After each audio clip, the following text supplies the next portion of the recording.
Sylvie pense tout le temps à la nourriture, c'est un peu comme une obsession. Dès qu'elle est stressée, fatiguée ou pas en forme, elle craque, elle mange, puis elle culpabilise. En ce moment, c'est compliqué car elle n'arrive plus à se contrôler. Elle a pris du poids, pour s'habiller c'est devenu un enfer et elle n'arrive même plus à se regarder dans le miroir. Elle sait que les régimes ne fonctionnent pas sur la durée. Elle essaye de se motiver à manger équilibré, elle a même vu un hypnothérapeute et un nutritionniste. Rien ne fonctionne vraiment.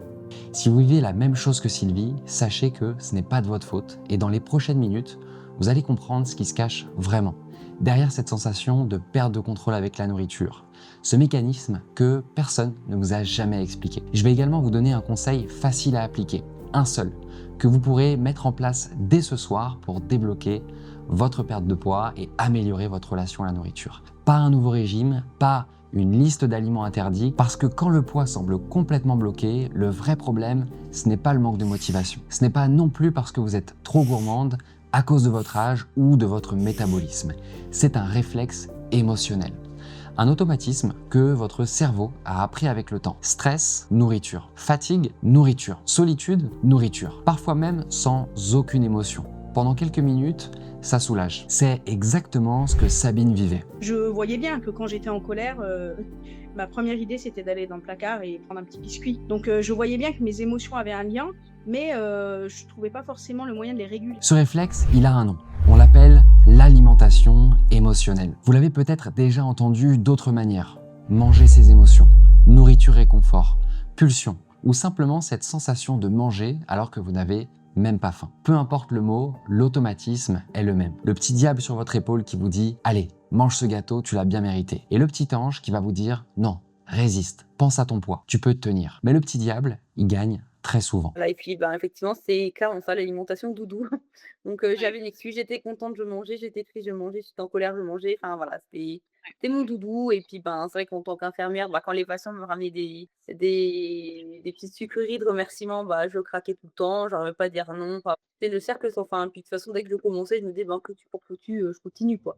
Tous les soirs en rentrant du boulot, après une journée difficile, après une remarque qui vous a blessé, quand les enfants sont couchés, quand la maison est enfin calme. Parfois c'est le week-end, quand il y a ce vide ou cette fatigue accumulée. Ça peut être aussi totalement inconscient, là, sans vraie émotion. Juste une envie de se faire plaisir qu'on met sur le dos de la gourmandise. Au début, c'était occasionnel. Puis c'est devenu plus fréquent et presque automatique. Le problème, c'est que chaque épisode ne semble pas si grave. Un carré de chocolat, puis deux. Parfois, le paquet entier. Manger pour se faire plaisir n'a rien de mauvais en soi. Sauf que répéter, semaine après semaine, mois après mois, année après année, ou parfois dans des quantités démesurées, c'est là que le poids s'installe. Et avec lui, cette sensation d'être lourde dans tous les sens du terme. Lourde sur la balance, lourde de culpabilité, de craquer sur la nourriture. Comme si perdre du poids était de plus en plus difficile. Mais ce n'est pas seulement une question de kilos. Et plus vous essayez de compenser avec un nouveau régime, plus la pression augmente, plus la frustration monte et plus le mécanisme devient puissant. Parce que la restriction, elle crée du stress et le stress réactive l'envie de manger. Déjà quand on est dans l'hyper-contrôle, quand on a une déconnexion de sa satiété, de sa faim, qu'on a une obsession par rapport à l'alimentation, qu'on a une addiction au sucre, qu'on a du grignotage compulsif, c'est déjà une forme de trouble du comportement alimentaire. Sauf que ça, en général, on n'en a pas conscience et c'est pas forcément bien diagnostiqué. La prise en compte des émotions et de la psychologie, elle est beaucoup moins prise en compte dans un parcours classique. Et en fait, cette frustration, cette privation, cette déconnexion va créer une perte d'estime et comprendre aussi les mécanismes émotionnels qui impactent l'alimentation. Parce que c'est pas qu'une question d'être rigoureux, c'est aussi comprendre ce qui se passe psychologiquement à l'intérieur de nous. Souvent, les régimes, c'est aussi une cause de dérèglement du comportement alimentaire. Une revue publiée dans National Library of Medicine rapporte que chez l'humain, des niveaux plus élevés de stress sont associés à une augmentation des pulsions alimentaires. C'est le chien qui se mord la queue. Vous le voyez le piège? On vous dit de contrôler votre alimentation, mais plus vous la contrôlez, plus vous alimentez le mécanisme qui vous fait craquer. C'est chimique. Et c'est pour cette raison que ce n'est pas de votre faute. Et pourtant, qu'est-ce qu'on continue à vous répéter? Mangez moins, bougez plus. Fais preuve de discipline. Fais un rééquilibrage alimentaire. C'est le même discours depuis 40 ans. Le problème, c'est qu'on vous a donné la mauvaise solution, et ça, depuis le début. C'est exactement pour cette raison qu'on perd du poids pendant quelques semaines, puis les kilos reviennent à chaque fois. La nourriture était obsessionnelle. J'étais tout le temps dans une réflexion. Oh, on irait bien au resto. Qu'est-ce que je pourrais faire pour le goûter? En fait, c'était vraiment pour moi le plaisir, le réconfort, et tout le temps, penser à manger. Et puis dès que j'avais mangé, culpabiliser d'avoir mangé. Voilà. Bon, ça me pourrissait la vie, hein, très clairement. J'étais vraiment dans une spirale assez négative, sous l'emprise de la nourriture, à ne pas savoir comment m'en sortir. J'avais fait Weight Watcher, j'avais fait du régime protéiné, j'avais fait un tas de trucs. Voilà, plus essayer par moi-même de prendre des bonnes résolutions le dimanche soir, qui s'est terminé le lundi soir en général. Tu sais, quand on essaie multiples régimes, vraiment, on est focalisé sur l'alimentation, que ça marche 3 jours, 4 jours, et puis il suffit qu'il y ait un truc et on ressombre et on recommence et on ressombre. Enfin, à un moment donné, on ne croit plus en grand-chose. Alors quoi faire pour se libérer de l'alimentation émotionnelle? Peut-être que vous avez essayé de résister, de vous raisonner, d'aller marcher, de faire de la respiration ou peut-être de la méditation. Mais quand l'envie est là, c'est déjà trop tard. Parce que résister, c'est encore se battre contre soi-même. Et on ne gagne jamais cette guerre-là. La vraie question, ce n'est pas comment résister à l'envie. C'est pourquoi l'envie, elle est là. Et pourquoi est-ce qu'elle revient toujours? Et c'est exactement la différence entre un rééquilibrage alimentaire et ce qu'on appelle un rééquilibrage émotionnel. Vous avez bien entendu, je parle bien de rééquilibrage émotionnel. Un rééquilibrage alimentaire, il vous dit quoi manger. Mais ça, vous le savez déjà. Le rééquilibrage émotionnel, lui, il s'intéresse à pourquoi est-ce que vous mangez, à ce qui, en vous, déclenche ce réflexe encore et encore. Ce qu'on fait avec le rééquilibrage émotionnel, c'est vraiment travailler le mécanisme à la racine. Dans les prochaines minutes, je vais vous montrer précisément comment cette méthode fonctionne et surtout comment vous allez pouvoir l'appliquer sur vous pour vous libérer de l'alimentation émotionnelle et atteindre votre objectif de poids. Ça peut être perdre 5, 10, 15 ou 20 kilos sans avoir à faire de régime et surtout pour maintenir le poids perdu une bonne fois pour toutes. Juste avant, qui suis-je pour vous parler d'émotions et de relations à la nourriture? Je m'appelle Aubin, je suis le cofondateur de Kiné Coach Santé et du Centre de l'alimentation émotionnelle. J'ai un parcours professionnel de santé en tant que kinésithérapeute et préparateur physique. Mon métier, c'était d'aider les gens à aller mieux, à bouger, à perdre du poids, à ne plus avoir mal au dos. Et pendant des années, j'ai vu la même chose se répéter. Des personnes motivées, courageuses, qui faisaient tout ce que je leur disais. Je leur donnais des exercices, elles les faisaient. Je leur donnais des conseils alimentaires, elle les suivait. Pendant quelques semaines, elle perdait du poids, puis elle revenait me voir 6 mois plus tard, au même point, parfois pire. Je me souviens d'une patiente en particulier, Isabelle. Elle avait suivi mon programme à la lettre pendant 3 mois. Elle avait perdu du poids, elle avait moins mal au dos, elle était fière d'elle. Et un jour, elle est revenue dans mon cabinet et elle avait tout repris et les douleurs étaient revenues. Et dans ses yeux, c'était même plus de la déception, c'était presque de la résignation. Comme si elle s'était dit, bon bah voilà. Une fois de plus, ça se confirme, j'y arriverai jamais. Et elle m'a aussi dit une chose qui m'a frappé, c'est Aubin, le problème c'est pas que je ne sais pas quoi faire, le problème c'est que j'arrive pas à tenir sur la durée. Dès qu'il y a un grain de sable, dès qu'il m'arrive quelque chose dans ma vie, tout retombe. C'est là que j'ai compris. Le problème n'était pas physique, le problème n'était pas alimentaire, mais il était bien émotionnel. Ces femmes portaient un poids sur leurs épaules, pas juste le poids de la balance, un poids émotionnel, du stress, des blessures, des années de culpabilité. Et la nourriture, c'était simplement le refuge à ça. Et à partir de ce jour, je me suis tout simplement formé à la gestion des émotions, aux troubles du comportement alimentaire. J'ai été chercher les réponses auprès de psychologues, de spécialistes, de coachs. C'est là que j'ai rencontré également Charles, le cofondateur de Kiné Coach Santé, qui était lui coach sportif et qui avait les mêmes frustrations et les mêmes convictions.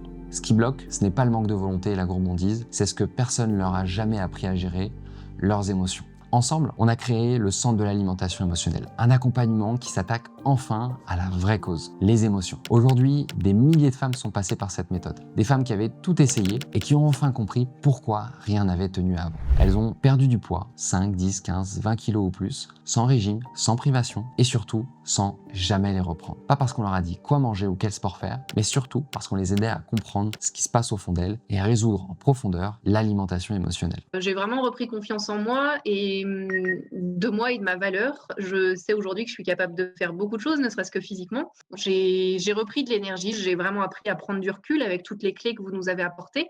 Ouais.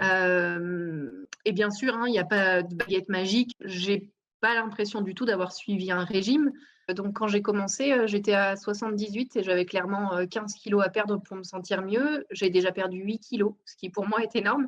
Et en fait, ce qui est chouette, c'est que je me rends compte d'avoir perdu petit à petit, régulièrement, mais sans sensation de me priver encore comme j'en parlais tout à l'heure, sans régime, rien de drastique, mais c'est vraiment des habitudes de vie. Vous voyez, Émilie, elle a compris quelque chose que personne ne lui avait jamais expliqué et c'est exactement ce que je vais faire avec vous maintenant. Vous le savez déjà au fond. Les régimes, vous les avez faits encore et ça n'a jamais tenu. C'est comme avoir une fuite d'eau chez vous et passer sa vie à éponger le sol sans jamais réparer le tuyau. Et les régimes, c'est ça. On traite ce qui déborde, jamais ce qui fuit. Vous pouvez vous restreindre pendant des semaines, faire tous les efforts du monde. Mais si l'émotion qui vous pousse à manger est toujours là, un jour ou l'autre, vous craquerez et vous reprendrez tout. Alors, pour mieux vous aider à faire le lien, je vais vous poser une question. C'est quand la dernière fois que vous avez mangé sans avoir réellement faim? Prenez une seconde pour y réfléchir. Hier soir, ce matin, avant que tout le monde soit levé, ou ce midi, debout dans la cuisine, sans même vous asseoir? Maintenant, j'ai une deuxième question pour vous. Que ressentiez-vous juste avant? De l'ennui? De la frustration? Du stress? De la solitude? Peut-être de la colère ou peut-être simplement que vous ne saviez pas, tout simplement parce que vous ne vous en souvenez pas. C'est normal.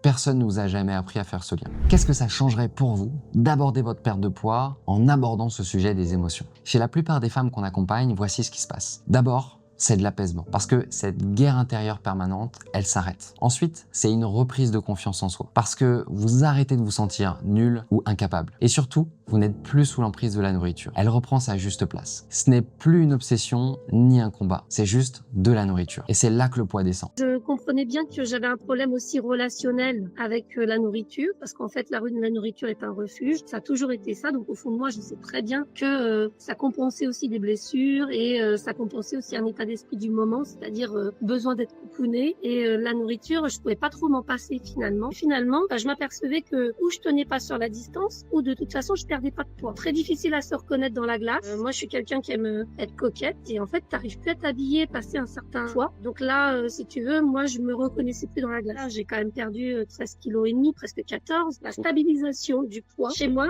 ça fait quand même plus de 30 ans que je fais des régimes, n'est jamais arrivée. Mais il y a quelque chose que Sylvie a compris et que la plupart des femmes ne voient pas. Et la vérité, c'est qu'on manque pas de motivation. En fait, la véritable raison, c'est le manque d'estime de soi. Quand on se regarde dans le miroir et puis qu'on se déçoit jusqu'à parfois se dégoûter, sensation de pas se reconnaître, de se dire mais c'est qui cette femme?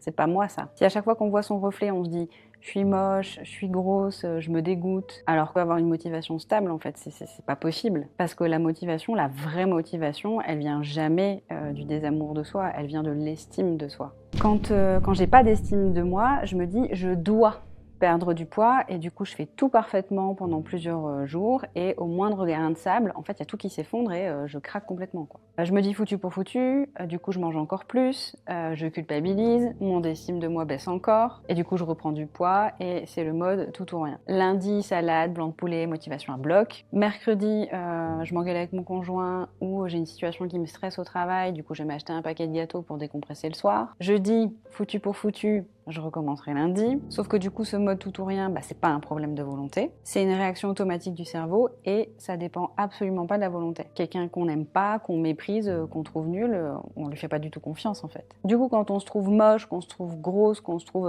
incapable, notre cerveau, il nous auto-sabote et il nous empêche de réussir. On appelle l'auto-sabotage et c'est pour ça qu'on craque à chaque fois. Alors que quand j'ai de l'estime de moi, je me dis, je prends soin de moi. Il y a un imprévu, c'est pas un drame, ça fait partie de la vie et je me reprends soin de moi le lendemain quoi. Du coup, pas de culpabilité, je stresse moins, donc mon métabolisme il fonctionne mieux, je perds du poids et ça fonctionne mieux sur la durée. Vous voyez la différence? Dans le premier cas, vous êtes en guerre contre vous-même.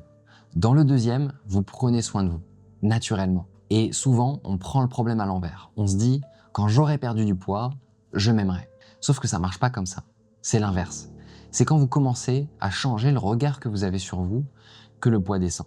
Pas parce que c'est magique, mais parce que vous sortez du cercle vicieux, vous arrêtez de vous battre contre vous-même et votre corps peut enfin lâcher le poids qu'il retient.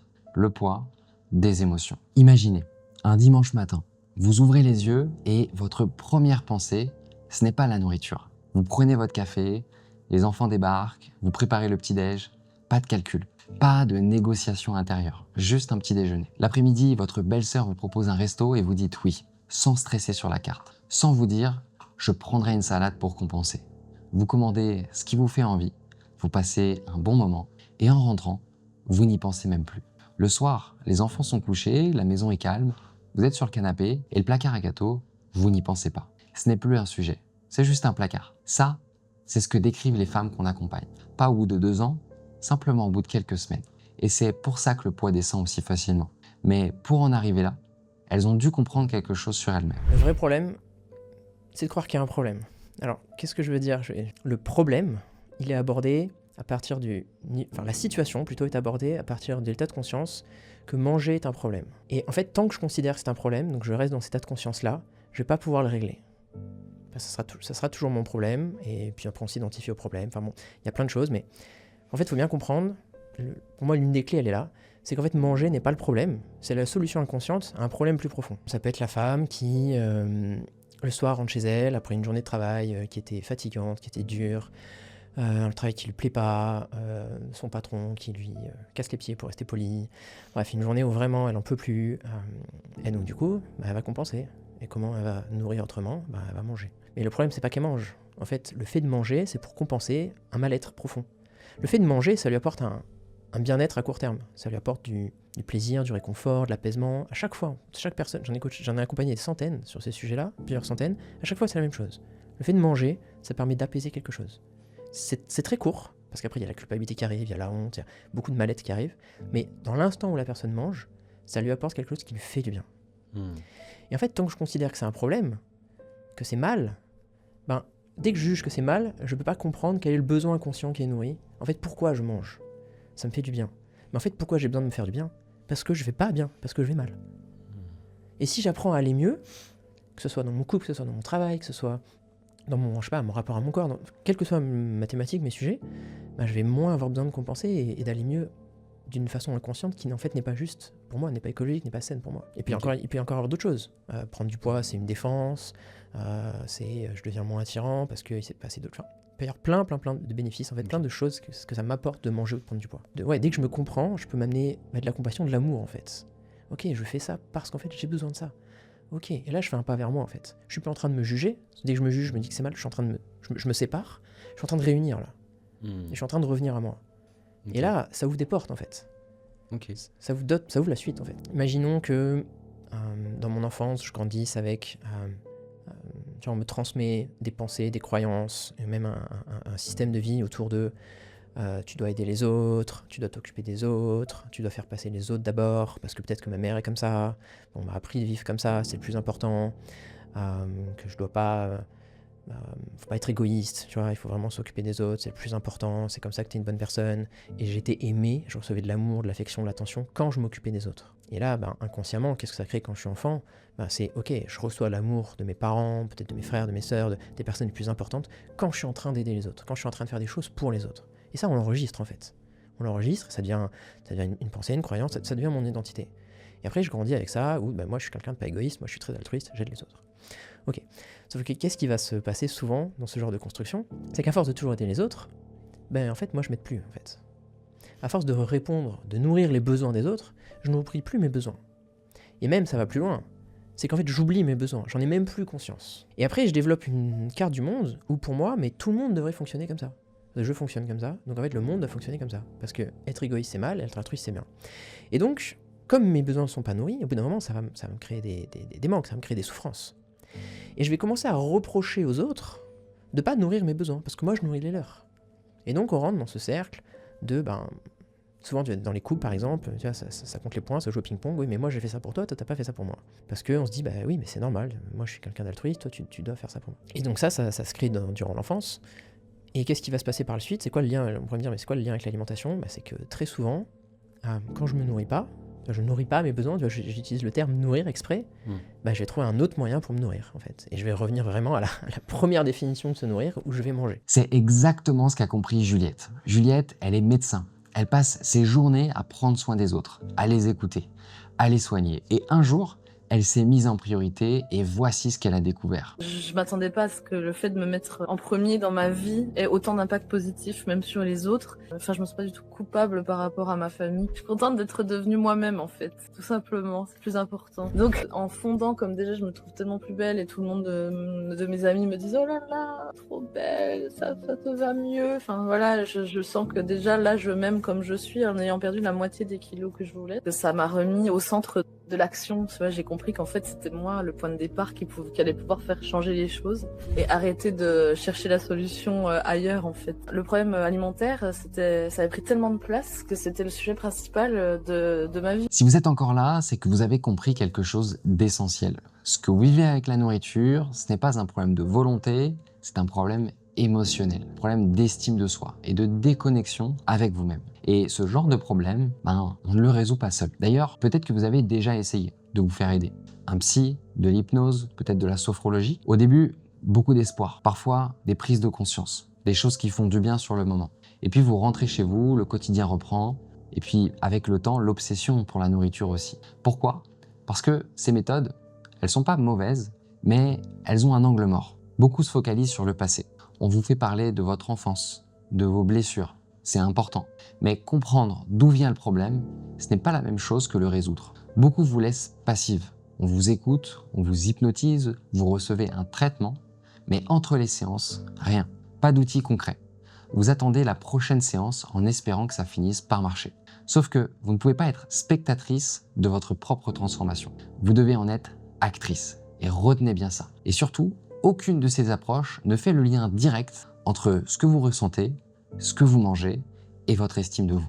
Personne ne vous dit « voilà d'où ça vient » et voilà concrètement comment nous allons le défaire. C'est exactement pour cette raison que des femmes arrivent chez nous après des années de thérapie en disant « j'ai tout essayé et je suis un cas désespéré ». Et vous n'êtes pas un cas désespéré, je vous rassure, vous n'avez juste pas encore travaillé sur la vraie cause avec la bonne méthode. Alors maintenant, vous vous dites peut-être « ok, je comprends mieux, ça a l'air intéressant, mais concrètement, ça veut dire quoi? Comment on fait ?» Alors, ce qu'on fait, ce n'est pas de vous laisser seul avec ces moments-là. Au contraire, on vient travailler pile à l'endroit où aujourd'hui, vous sentez que ça commence à basculer. Par exemple, vous rentrez chez vous et pour la première fois, vous commencez à voir que ça monte. Avant, vous ne le voyez même pas. Là, vous le sentez. Vous sentez la fatigue, la tension, le « j'en peux plus ». Et au lieu de partir directement en pilote automatique, vous êtes capable de rester avec ça quelques secondes, de comprendre ce qui se passe. Et c'est là que le travail commence vraiment. Parce qu'on ne vous laisse pas seul à ces moments-là, on vous apprend quoi faire avec. Comment ne pas replonger dans le mode foutu pour foutu. Comment ne pas vous attaquer vous-même. Comment faire redescendre la pression sans passer par la nourriture. Et petit à petit, ces moments qui étaient incontrôlables deviennent des moments que vous comprenez puis que vous maîtrisez. Et c'est là que la plupart des femmes qu'on accompagne nous disent quelque chose de très simple. Ce n'est pas que je ne fais plus d'efforts, c'est surtout que je n'en ai plus besoin. Et ce qui est important de comprendre, c'est que ça ne change pas en un déclic magique du jour au lendemain.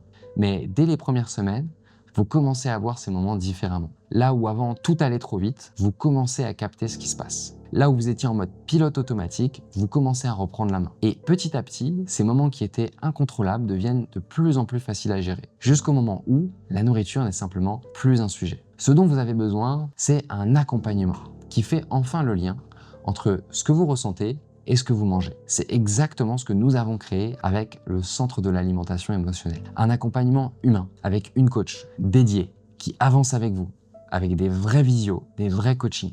Pas quelqu'un qui vous regarde de haut avec son bloc-notes. Les coachings individuels où ça m'a vraiment permis de lâcher, de pas garder un masque à chaque fois et d'être moi et de lâcher ce qu'il y avait à lâcher, d'avoir des clés qui m'accompagnaient à chaque fois, puis de me dire mais oui, en fait, parfois on se charge de poids qui sont pas forcément les nôtres. La méthode de rééquilibrage émotionnel, c'est un parcours clair, structuré, avec des outils concrets que vous appliquez dans votre quotidien dès la première semaine.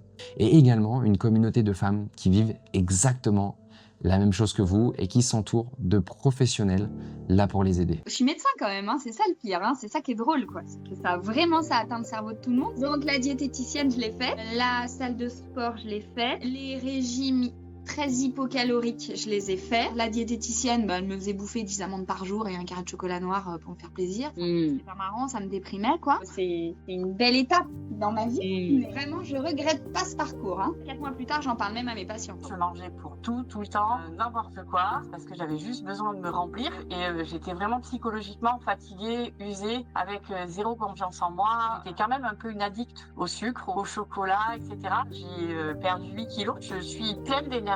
Physiquement, j'ai plein de force. Je me sens plus libre. Ça me permet d'être bien, d'être plus légère mentalement. J'ai fait tout ce chemin en 4 mois, c'est énorme et je suis tellement contente de moi. L'aventure Kinécoach, c'est tout ça, c'est de l'émotion, c'est des gens qui sont toujours là pour nous accompagner et ça n'a pas de prix. Je savais pertinemment que c'était mes émotions qui bloquaient pas mal ma perte de poids. On est un peu formaté et tu sais ce qu'il faut manger, pas manger, mais au niveau des émotions, c'est compliqué de les gérer parce que quand il t'arrive des blocages ou quand tu as des craquages, tu sais pas comment les gérer sur le moment, personne t'apprend à gérer ça. Je suis à un âge où je suis ménopausée, donc c'est pas forcément facile, on perd beaucoup moins facilement en tout cas que quand on est plus jeune. J'ai arrêté de me culpabiliser à chaque fois que je mangeais quelque chose qui était trop calorique ou voilà. J'ai arrêté de me culpabiliser avec ça. Je me sens mieux dans ma peau. Voilà, globalement, je me sens plus apaisée dans ma vie, plus en accord avec moi-même. Pour moi, ça a changé beaucoup de choses dans ma vie. Maintenant, j'ai une bonne et une mauvaise nouvelle. La mauvaise nouvelle, c'est que si vous ne faites pas ce travail en profondeur, si vous continuez à essayer des régimes, si vous continuez à vous battre contre vous-même, il y a de grandes chances que dans 6 mois, vous soyez encore en train de vous dire « lundi, je m'y remets », comme vous l'avez déjà dit des dizaines de fois. Peut-être encore en train d'alterner entre période où vous tenez et moment où vous craquez complètement, avec cette impression de toujours recommencer à zéro. Et surtout, avec encore un peu moins de confiance en vous. La bonne nouvelle, c'est que changer, c'est possible. Des milliers de femmes l'ont fait avant vous. Des femmes qui avaient tout essayé, qui pensaient être des cas désespérés, elles ont réussi. Pas parce qu'elles sont exceptionnelles, mais parce qu'elles ont décidé de faire les choses différemment, de s'attaquer enfin à la vraie cause du problème qui est émotionnelle et de se faire accompagner pour y arriver. Alors voilà ce que le Centre de l'alimentation émotionnelle peut vous proposer. Nous offrons en ce moment, gratuitement, aux femmes qui nous découvrent la possibilité de bénéficier de ce qu'on appelle une session de clarté émotionnelle. Et vous allez pouvoir vous aussi y avoir droit. Cette session, c'est un appel vidéo avec un coach de notre équipe en visio. C'est offert, ça dure entre 45 minutes et 1 heure et c'est un moment rien que pour vous. Comment ça se déroule? Tout simplement, on va vous poser des questions sur votre rapport à la nourriture, sur ce que vous avez déjà essayé, sur votre histoire, sur vos blocages, sur vos croyances aussi. On va faire un vrai bilan de votre situation et on va relier les points entre ce que vous vivez, ce que vous ressentez et ce que vous mangez. Quelque chose que probablement personne n'a déjà fait avec vous. Ce que disent généralement les femmes qui ont fait cet appel, c'est que ça permet déjà de débloquer beaucoup de choses. Souvent dans les appels, les femmes que je reçois, elles arrivent en pensant qu'on va leur présenter un programme, une énième solution avec un tarif et qu'elles vont être en mesure de prendre une décision par rapport à la présentation. Sauf que chez Kinécoach Chantier, c'est pas ce qu'on propose. Ce qu'on souhaite dans la session de clarté émotionnelle, c'est de comprendre justement les enjeux, c'est-à-dire ce que la personne, elle traverse au niveau émotionnel.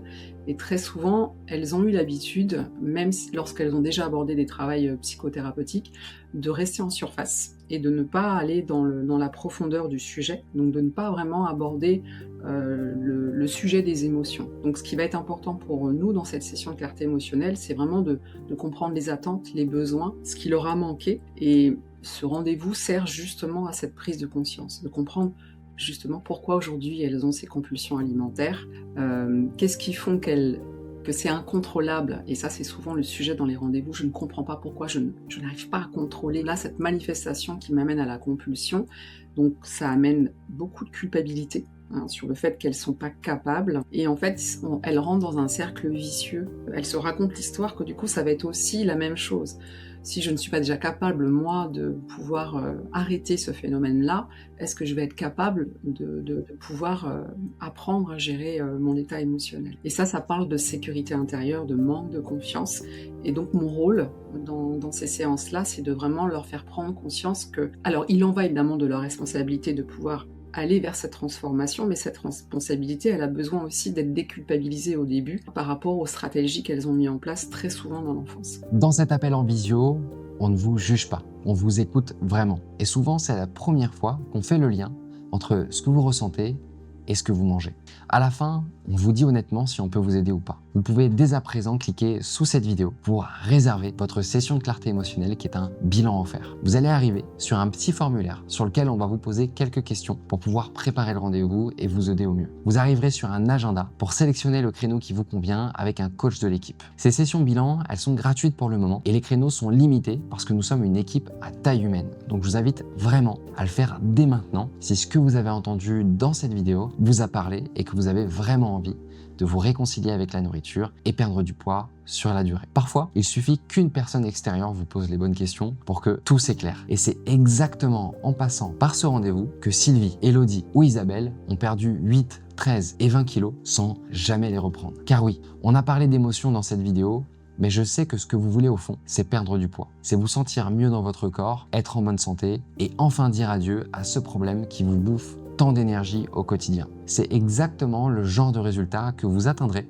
d'ici 3 à 10 mois en travaillant avec nous dès maintenant. Maintenant, vous posez peut-être la question, mais qu'est-ce qui se passe réellement à la fin de ce rendez-vous? Est-ce que c'est gratuit ou est-ce que c'est payant finalement? Alors, à la fin de cet appel, qui est totalement gratuit, il vous permet de faire un premier pas, il vous permet de découvrir la méthode et il nous permet aussi, nous, d'identifier si nous sommes les bonnes personnes pour vous aider. Donc à la fin de cet appel, 2 options. La possibilité numéro 1, c'est tout simplement qu'on voit qu'on peut vous aider avec notre accompagnement. Vous avez le déclic, vous avez envie d'avancer et à ce moment-là, on construit une feuille de route personnalisée. On vous explique comment ça fonctionne. L'investissement financier dépend de vos besoins, de la durée de l'accompagnement et de votre objectif. Et on fixe ensemble un objectif qui soit réaliste pour s'assurer que cette fois-ci, vous ne serez pas déçus et vraiment fiers de vous. La possibilité 2, c'est tout simplement qu'on voit qu'on n'est pas la bonne solution pour vous. Ou peut-être que votre situation demande autre chose. Dans ce cas, on vous le dira très honnêtement et on vous orientera vers ce qui pourrait vous aider le mieux. Dans tous les cas, ce rendez-vous en visio est un appel totalement gratuit, sans engagement. Vous n'avez absolument rien à perdre et potentiellement beaucoup à gagner. C'est d'ailleurs pour cette raison que je vous demanderai de réserver ce rendez-vous uniquement si vous avez vraiment envie de changer les choses. Pour rappel, on est une petite équipe. Imaginez-vous dans quelques semaines, vous arrêtez de penser constamment à la nourriture. Vous vous sentez légère, sereine, bien dans votre peau. Vous avez perdu entre 5 et 15 kilos. Vous vous sentez confiante pour l'avenir sans risque de retour en arrière. Vos enfants, votre entourage vous regardent transformés. Vous rayonnez. Dans votre boulot, vous atteignez de nouveaux objectifs. Vous passez des moments de qualité en famille comme ce n'était pas arrivé depuis longtemps, car la nourriture et votre poids ont quitté vos pensées. Comment vous vous sentiriez? Heureuse? Apaisée? Sereine? Fière de vous? Je vous invite maintenant à cliquer juste en dessous de cette vidéo. Vous allez voir un bouton apparaître. En cliquant sur le bouton, vous allez arriver sur un petit formulaire qui va vous permettre de réserver votre créneau avec un coach de l'équipe. Maintenant, je sais que certaines d'entre vous se disent peut-être « Oui, mais c'est bien beau tout ce que j'ai entendu, mais j'ai peur que ça ne marche pas sur moi. » C'est probablement la phrase qu'on entend le plus. Et c'est normal, parce que quand on a essayé 3, 5, 10 méthodes différentes, peut-être que vous avez même déjà travaillé sur vos émotions et que rien n'a tenu. On finit par croire que le problème, c'est nous, que ça marche pour les autres, mais pas pour moi. C'est justement là le vrai sujet. Si aujourd'hui vous avez la sensation que ça ne marche pas pour vous, c'est aussi parce qu'il y a un vrai sujet autour de la confiance, autour de l'estime de soi.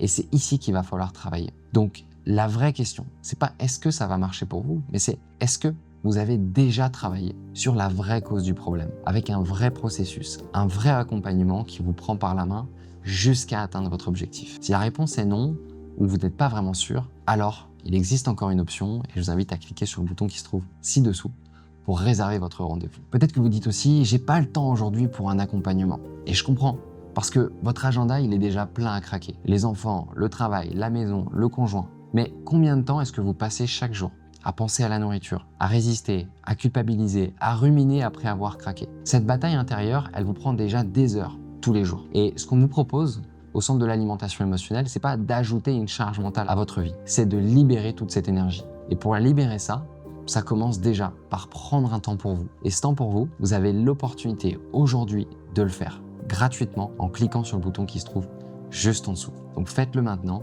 parce que ça peut être le départ d'un vrai changement. Peut-être que vous dites aussi, j'ai pas envie de remuer le passé pendant des années. Alors, on vous demandera pas de revisiter votre enfance pendant des semaines et des semaines. L'idée, avec le rééquilibrage émotionnel, c'est d'utiliser le passé pour comprendre, puis on avance avec des outils concrets, des choses que vous appliquez dans votre quotidien dès la première semaine. Et la plupart des femmes qu'on accompagne voient des changements en quelques semaines, pas en quelques années. Une autre question que j'entends souvent également, c'est si c'est trop cher. Alors, la question de l'investissement, c'est toujours une question qui peut faire peur. Surtout quand on a déjà investi sur soi, qu'on a déjà fait des régimes, qu'on a déjà fait appel à des professionnels. D'ailleurs, exactement pour cette raison que chez Kinécoach Santé, nous ne souhaitons pas vendre un nouveau programme, un nouveau produit en vous faisant cliquer et en vous faisant payer comme ça. C'est aussi pour cette raison qu'on a besoin de vous parler, qu'on a besoin de mettre des vrais humains à votre disposition pour comprendre la situation et voir si vraiment, aujourd'hui, l'un de nos accompagnements pourrait vous correspondre. Si à la fin de cette conversation, on pense pouvoir vous aider,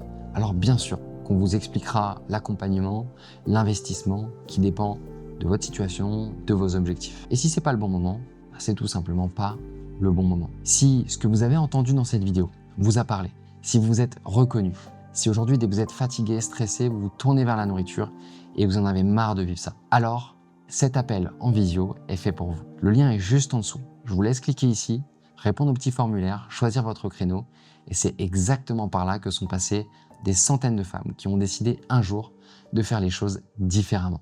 Prenez soin de vous, c'était Aubin et je vous dis à très vite.